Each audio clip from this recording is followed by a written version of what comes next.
Volume 4, Chapter 505, 30th of September, 1946. Jesus speaks in the temple to the incredulous Judeans. Jesus goes back into the temple with his apostles and disciples. And some of the apostles, and not only the apostles, point out to him that it is not wise to go in. But he replies, "By what right could they refuse to let me go in? Have I perhaps been condemned? No, not yet. So I am going up to the altar of God like every Israelite who fears the Lord." "But you intend to speak. And is this not the place where rabbis usually gather to speak? To speak and teach outside is an exceptional case, such as the rest taken by a rabbi, or a personal necessity. But this is the place where everyone loves to teach disciples. Do you not see people of every nationality around rabbis to hear the famous ones at least once? So that when they go back to their native countries, they may say, 'We heard a master, a philosopher, speak according to the fashion of Israel.' A master for those who already are or intend to be Jews. A philosopher for the true and proper Gentiles. Neither do the rabbis disdain being listened to by the latter, as they hope to make proselytes. Without such hope, which would be holy if it were humble, they would not remain in the court of the Gentiles, but they would demand to speak in that of Israel, and if it were possible, in the very sanctuary, because, according to the opinion they hold of themselves, they are so holy that God only is holier.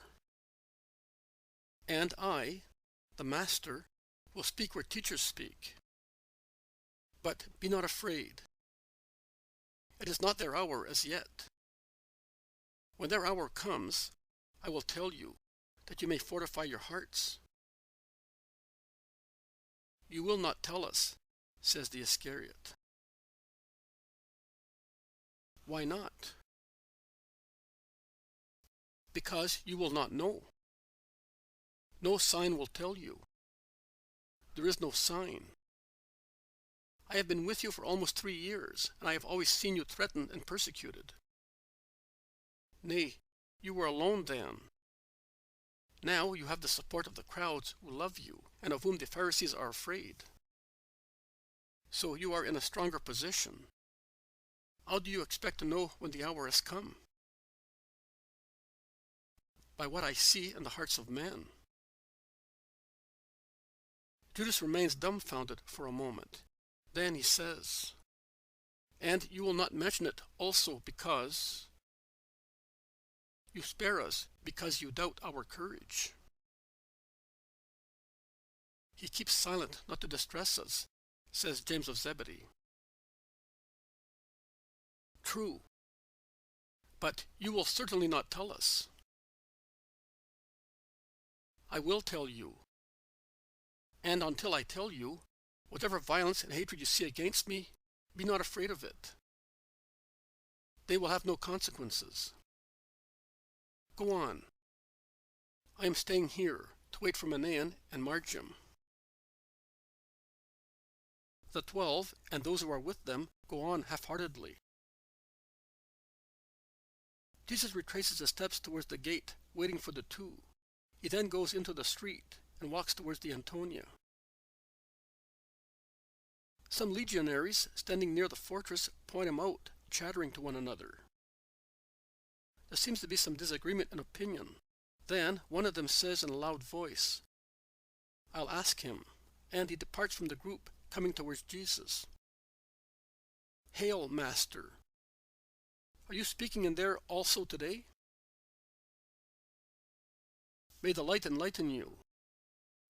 "Yes, I am going to speak." "In that case, be careful. One who knows has warned us, and a lady who admires you has ordered us to watch. We shall be near the Eastern Underground. Do you know where the entrance is?" "I do, but both ends are closed." "Do you think so?" the legionary as a little laugh, and in the shadow of his helmet his eyes and teeth shine, making him look younger. He then salutes, coming to attention, and says, "Hail, Master. Remember Quintus Felix." "I will. May the light enlighten you." Jesus resumes walking, and the legionary goes back to his place and talks to his fellow soldiers. "Master, are we late?" "The lepers were so many," exclaims together Manaen, who is wearing a plain dark brown garment, and Margim. "No, you have been quick. But let us go. The others are waiting for us." "Manaen, was it you who warned the Romans?" "Of what, Lord? I have not spoken to anybody, and I would not know. The Roman ladies are not in Jerusalem." They are once again near the gate of the enclosure. The Levite Zacharias is there, as if he happened to be there just by chance. "Peace to you, Master. I want to tell you. I will try to be always where you are, in here. And please do not lose sight of me. And if there is a tumult, and you see me go away, try to follow me all the time. They hate you so much. I cannot do any more. Please understand me. May God reward and bless you for the pity you take on His word. I will do what you say, and you may rest assured that no one will be aware of your love for me." They part. "Perhaps he told the Romans. While in there, he may have heard," whispers Manaen.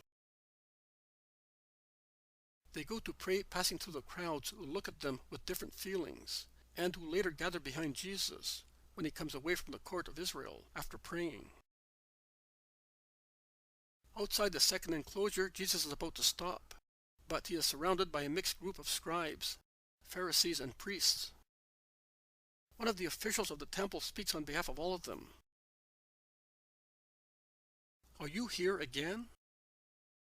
Do you not realize that we do not want you? Are you not even afraid of the danger impending over you? Go away. It is already a lot if we allow you to come in and pray. But we do not allow you to teach your doctrine anymore. Yes, go away. Go away, you blasphemer." "Yes, I am going away, as you wish. And not only out of these walls. I will go. I am already going farther, where you will not be able to reach me.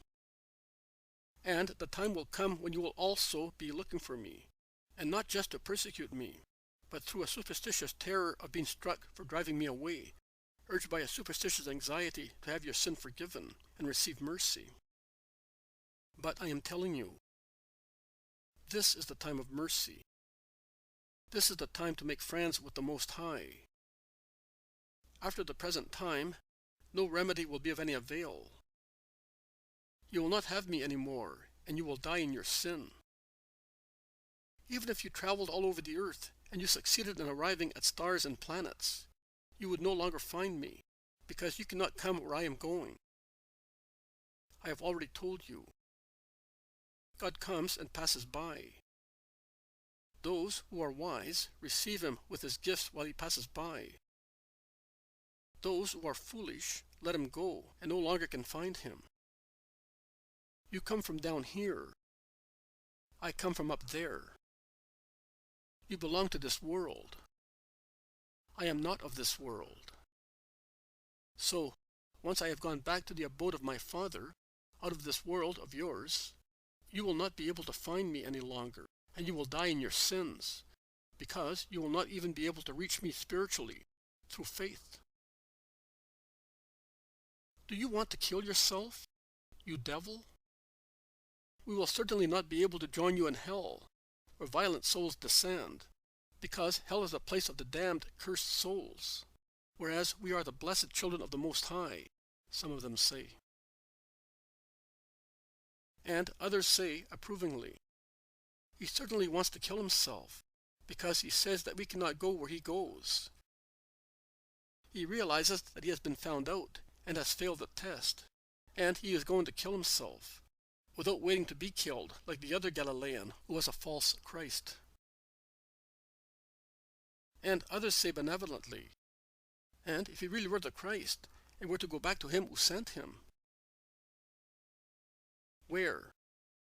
In heaven? Abraham is not there, so how can you expect him to go there?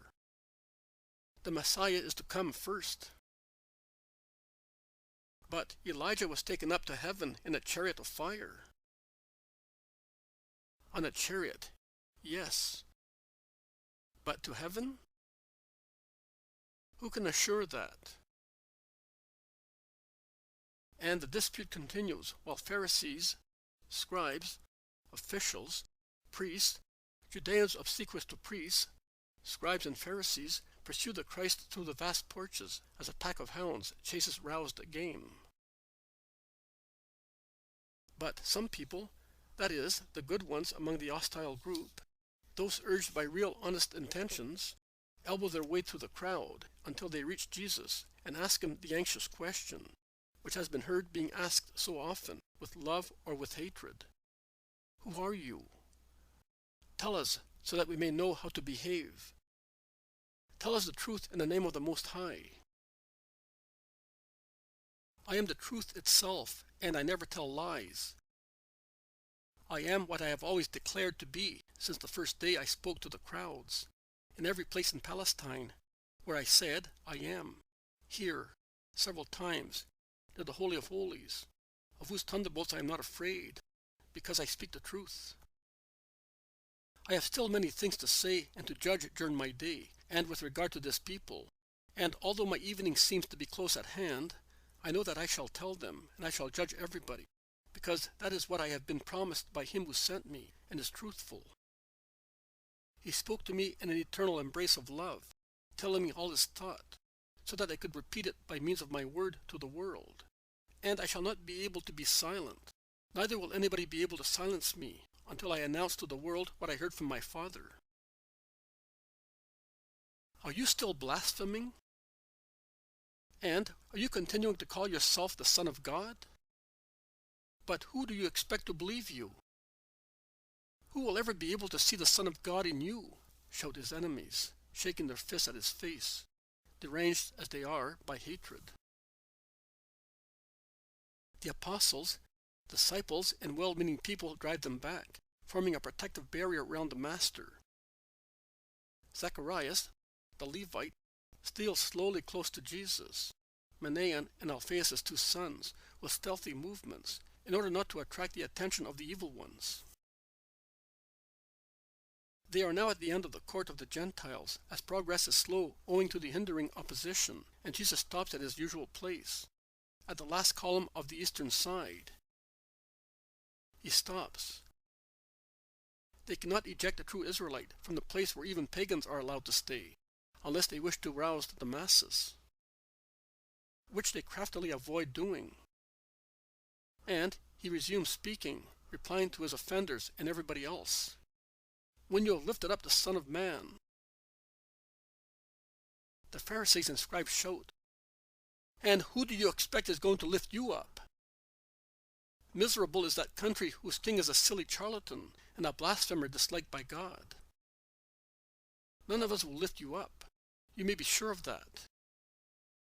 And the little intelligence you are still left with has made you realize that in time, when you were put to the test.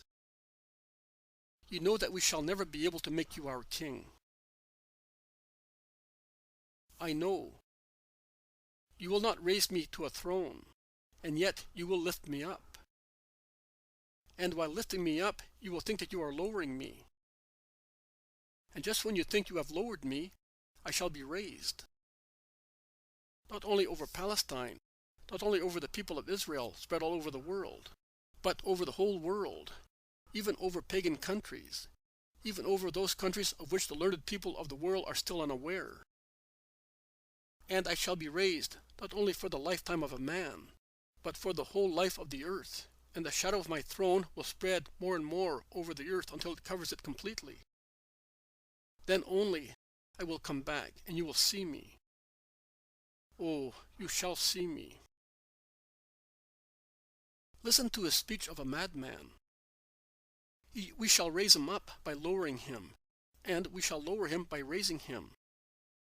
He's mad. And the shadow of his throne all over the earth. Greater than Cyrus, greater than Alexander, greater than Caesar. And what about Caesar? Do you think he will allow you to take the Roman Empire? And he is going to last on his throne until the end of the world. Their words are more grievous than slaps. Their irony is more painful than scourging. But Jesus lets them speak. He raises his voice to be heard in the outcry of those who deride and of those who defend, filling the place with the roar of a rough sea. When you have raised the Son of Man, then you will understand who I am, and you will realize that I do nothing by myself, but I say what my Father taught me, and I do what he wants. And he who sent me does not leave me all alone, but he is with me. As a shadow follows a body, so is the Father behind me, watchful and present, always invisible. He is behind me, and comforts and helps me, and he does not go away, because I always do what he likes. God, instead, goes away when his children do not obey his laws and his inspirations. He then goes away and leaves them all alone. That is why many people in Israel commit sin. Because when man is left to himself, it is difficult for him to remain just, and he easily falls into the coils of the snake.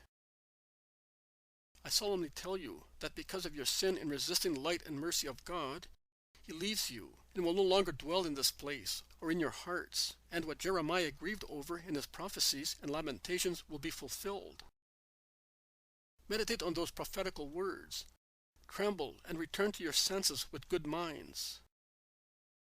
Do not listen to the threats, but to the kindness of the Father who warns his children, while they are still granted the possibility to make amends and save themselves. Listen to God in his words and deeds. And if you do not want to believe my words, because old Israel is suffocating you, believe at least in old Israel. Her prophets proclaim the dangers and misfortunes of the holy city and of all our fatherland, if she does not convert to the Lord her God, and does not follow the Savior. The hand of God weighed heavily on this people in the past. But the past and present are nothing as compared to the dreadful future, which is awaiting it for not accepting the messenger sent by God. What is awaiting Israel, who repudiates the Christ, cannot be compared with the past in severity and duration. I am telling you, straining my eyes into future ages. Like a tree uprooted and thrown into a stormy river, the Hebraic race will be struck by divine anathema. It will stubbornly try to stop on the banks, here or there, and, vigorous as it is, it will sprout and take root. But when it thinks it has settled, the violence of the flood will get hold of it again, tearing it away and breaking its roots and shoots, and it will be carried farther away, to suffer, to strike roots again, and then be torn off and scattered once more. And nothing will be able to give it rest, because the flood pursuing it will be the wrath of God and the contempt of peoples. Only by throwing itself into a sea of living, sanctifying blood it could find peace. But it will shun that blood, because although its voice will be an inviting one, it will sound like the voice of Hebel's blood calling it, the Cain of the heavenly Hebel. A further widespread whispering runs through the large enclosure like the noise of the sea. But the harsh voices of Pharisees, scribes, and of the Jews subjected to them are not part of the whispering. Jesus avails himself of the opportunity to try to go away. But some people who are far from him approach him and say, "Master, Listen to us. We are not all like them, and they point at his enemies. But we find it difficult to follow you also, because your voice is all by itself against hundreds of voices which state the opposite of what you say. And what they say is just what we have heard from our fathers since our childhood. But your words induce us to believe in you. But how can we believe fully and have life? We feel as if we were tied by the thoughts of the past. If you settle in my word, as if you were born again now, your faith will be complete, and you will become my disciples. But you must divest yourself of the past and accept my doctrine. It does not delete the past completely. On the contrary, it keeps and instills new life into what is holy and supernatural in the past, and it removes the superfluous human additions, as it puts the perfection of my doctrine where now are human doctrines, which are always imperfect. If you come to me, you will know the truth, and the truth will make you free. Master, it is true what we said to you, that we feel as if we were tied by the past. But that tie is neither imprisonment nor slavery. We are Abraham's posterity in spiritual matters, because, if we are not mistaken, Abraham's posterity means spiritual posterity, as opposed to Hagar's, which is a posterity of slaves. So how can you say that we shall become free? I wish to point out to you that also Ishmael and his children were Abraham's posterity, because Abraham was the father of Isaac and of Ishmael. But it was impure, because he was the son of a woman, who was a slave and an Egyptian. I solemnly tell you, there is but one slavery, that of sin. Only he who commits sin is a slave, and of a slavery which no money can ransom. And he is the slave of an implacable, cruel master, and loses all rights to the free sovereignty in the kingdom of heaven. A slave, a man who has become slave through war or misfortunes, may also become the property of a good master. But his welfare is always precarious, because his master can sell him to another cruel master. He is merchandise, nothing else. Sometimes he is used as money to settle a debt, and he is not even entitled to complain. A servant, instead, lives in the house of his master until he is dismissed. But a son remains in the house of his father for good, and the father does not think of expelling him. He can go out only of his own free will. And that is the difference between slavery and servitude, and between servitude and filiation. Slavery puts men in chains. Servitude puts him at the service of a master. Filiation puts him forever, and with equal rights of life, in the house of the Father. Slavery destroys man. Servitude subjects him. Filiation makes him free and happy. Sin makes man the slave, and forever, of the most cruel master, Satan. Servitude, in this case the ancient law, makes man fear God as an intransigent being.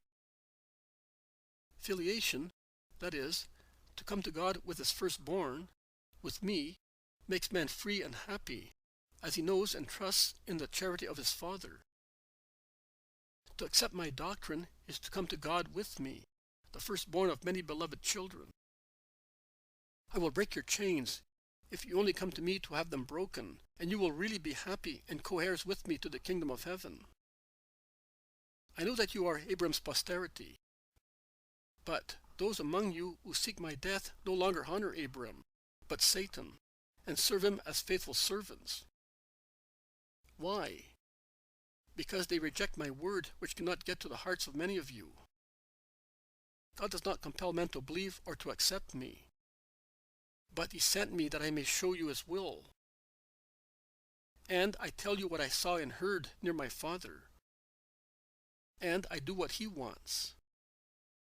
But those among you who persecute me do what they learnt from their father and what he suggests. like a paroxysm which revives after a remission of a disease, the wrath of Judeans, Pharisees, and scribes is roused violently again, although it seemed to have abated. They penetrate like a wedge into the compact circle of people pressing Jesus, and they try to approach him. The crowd sways like opposed billows, as opposed are the feelings of their hearts. The Judeans, livid with rage and hatred, shout, "Abraham is our father. We have no other father. God is the father of man. Abraham himself is the son of the universal Father." But many repudiate the true Father for one who is not a father, and has been chosen as such by them because he seems more powerful and willing to satisfy their immoderate desires. Children do the works that they see their father do. If you are sons of Abraham, why do you not do the works that Abraham did? Do you not know them? Shall I enumerate them with regard to their nature and symbol? Abraham obeyed by going to the country pointed out to him by God, and is thus the symbol of man who must be prepared to leave everything, to go where God sends him. Abraham was obliging with his brother's son, whom he allowed to choose the region he preferred, thus symbolizing respect for freedom of action and the charitable mind we must have for our neighbor. Abraham was humble after the predilection of God, whom he honored in Mamre, always feeling that he was a mere nothing in comparison with the Most High, who had spoken to him, a symbol of the place of reverential love man must always keep towards his God.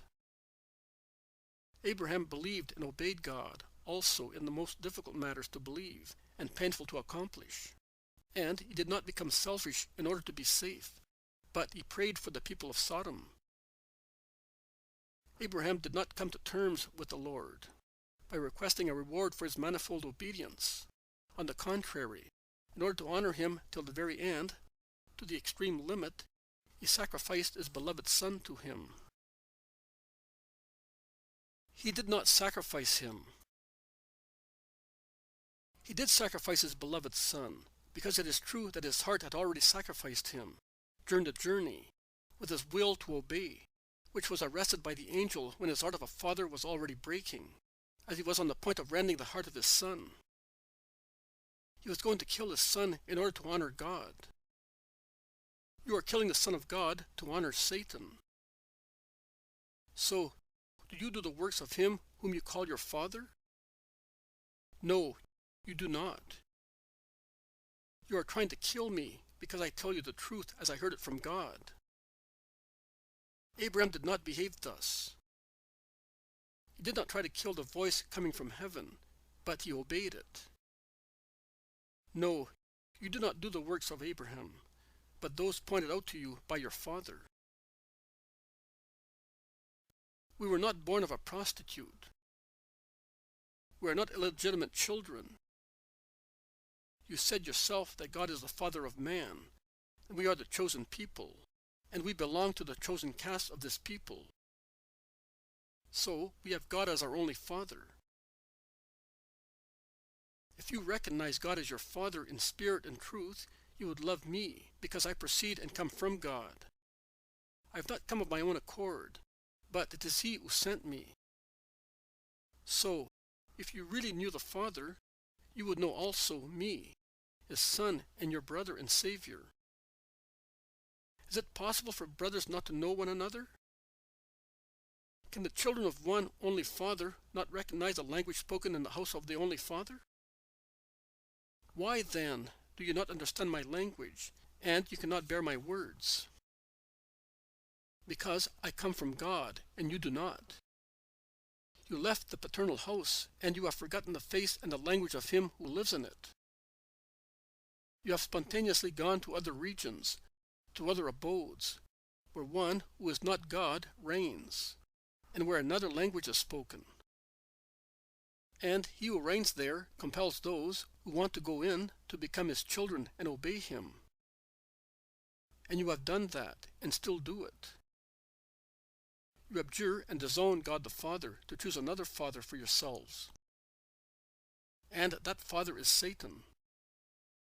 You have the demon as father, and you want to accomplish what he suggests to you. and the wishes of the demon are for sin and violence, and you accept them. From the beginning he was a homicide, and he did not persevere in the truth, because having rebelled against the truth, he cannot have in himself any love for the truth. When he speaks as he is, that is, as a liar and a gloomy being, because he really is a liar, and has procreated and given birth to falsehood, after being fecundated with pride and nourished with rebellion. All concupiscence is in his bosom, and he spits it and inoculates it to poison creatures. He is the gloomy, sneering, creeping, cursed reptile, the disgrace and horror. His deeds have tormented man for ages, and their signs and fruits are clear to the intellects of man. And yet you listen to him, although he lies and destroys. Whereas, if I speak and say what is true and good, you do not believe me, and you say that I am a sinner. But among the many people who have approached me, with hatred or with love, who can say that he saw me commit sin? Who can say so truthfully? Where are the proofs to convince me and those who believe in me that I am a sinner? Which of the 10 Commandments have I infringed? Who can swear before the altar of God that he saw me violate the law and customs, the precepts, traditions and prayers? Who amongst all men can make me blush, having convinced me of sin with definite proofs? No one can do that. No one amongst man, no one amongst angels. God shouts in the hearts of man. He is the innocent one. You are all convinced of that, and you who are accusing me are more firmly persuaded than these people who are undecided as to who is right, you or I. But only who belongs to God listens to the words of God. You do not listen to them, although they resound in your souls day and night, and you do not listen to them because you do not belong to God. We, who live for the law and in the most detailed observation of the precepts, to honor the Most High, we do not belong to God? And you dare say that? They seem to be suffocating with horror, as if a halter were fastened round their necks. And we are not to say that you are possessed and a Samaritan? I am neither, but I honor my Father, even if you deny him to revile me. But your insults do not grieve me. I do not seek my glory. There is one who takes care of it and judges. That is what I say to you who wants to humiliate me. But to those of good will, I say that he who accepts my word, or has already accepted it, and knows how to keep it, will never die. Now we can see very clearly that the demon possessing you is speaking through your lips. You said that yourself. He speaks like a liar. What you said is a lie. Therefore it is a word of the demon. Abraham died and the prophets died. And you say that those who keep your word will never die. So you will not die?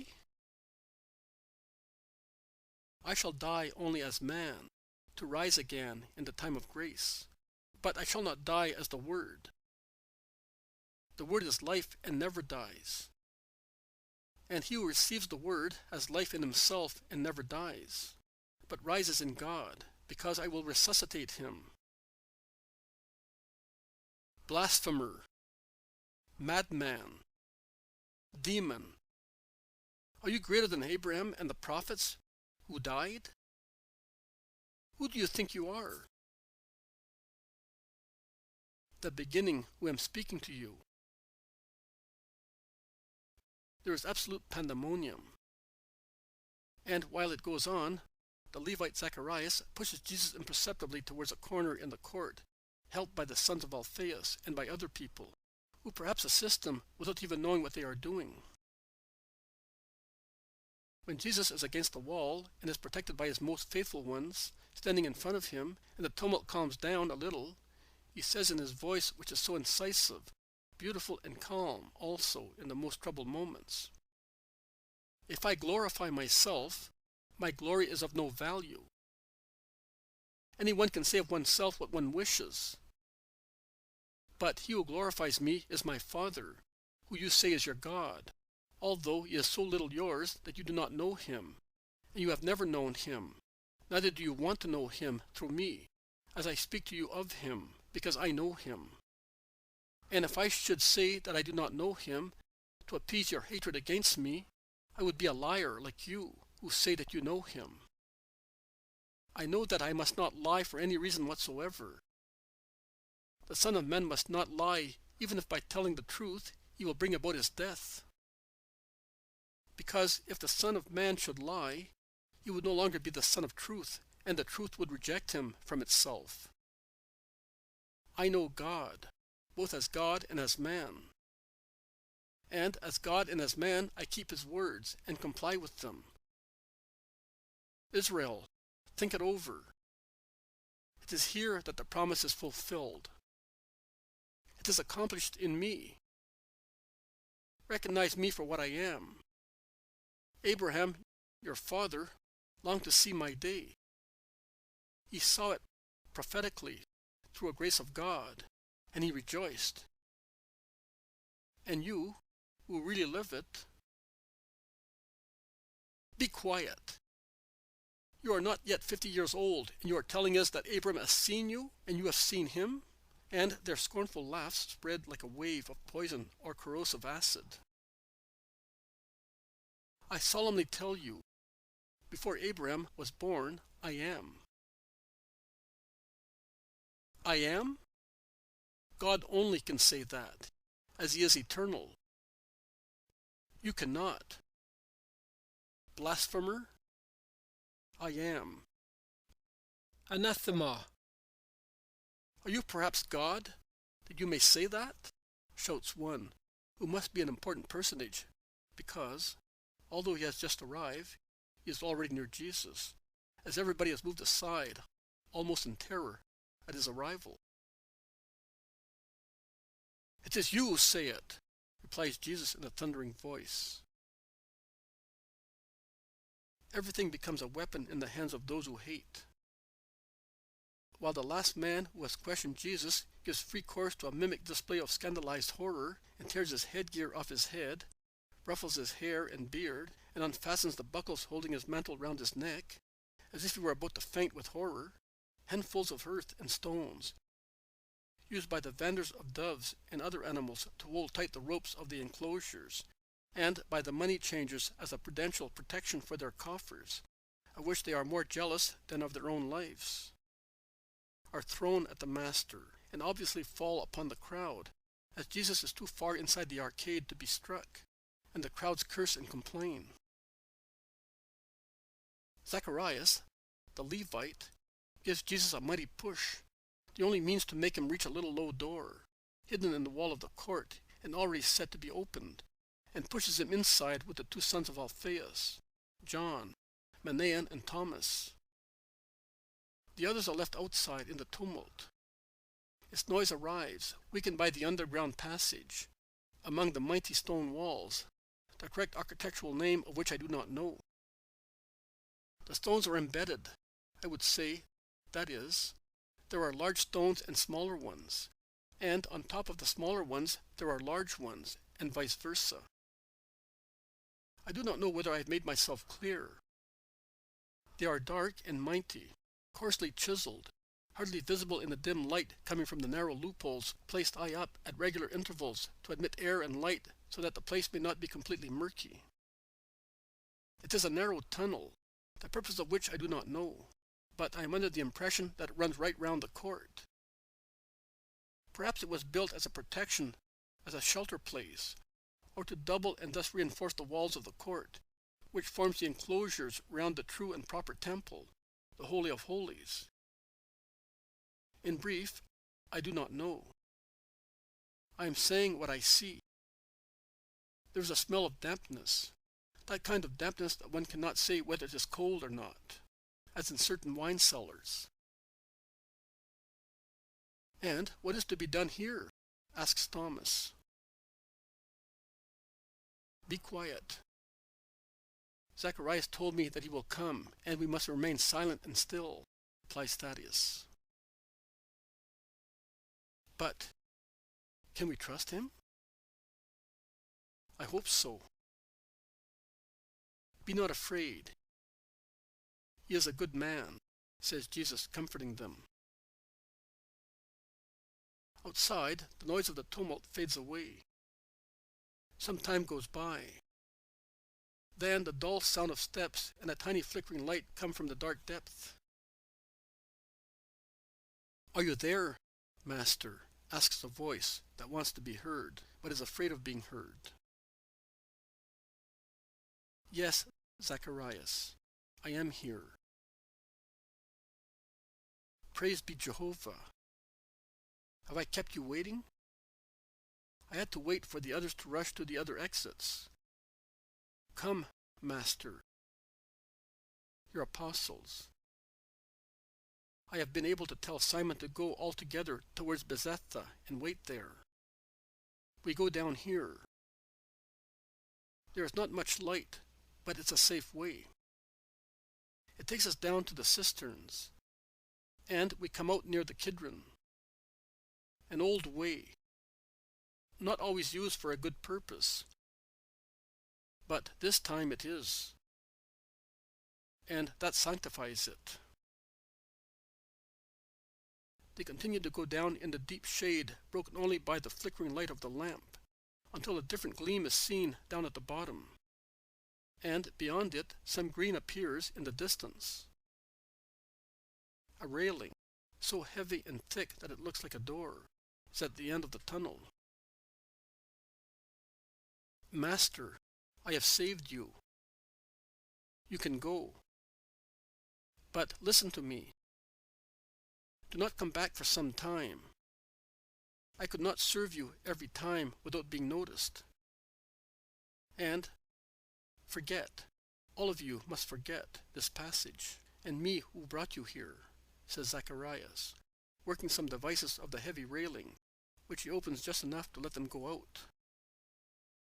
And he repeats, forget all about this, for my sake. Be not afraid. None of us will speak. And may God be with you for your charity. Jesus raises his hand and lays it on the bowed head of the young man. He goes out, followed by his cousins and the others. He finds himself in a small, wild, open space, covered with bramble, so small that it can hardly contain them all, facing the Mount of Olives. A very steep path runs among the bramble towards the torrent. Let us go. We will climb up again to the height of the gate of the sheep, and I will go to Joseph's with my brothers, whilst you will go to Bethesda to get the others, and will then join me. We will go to Nob tomorrow evening after sunset.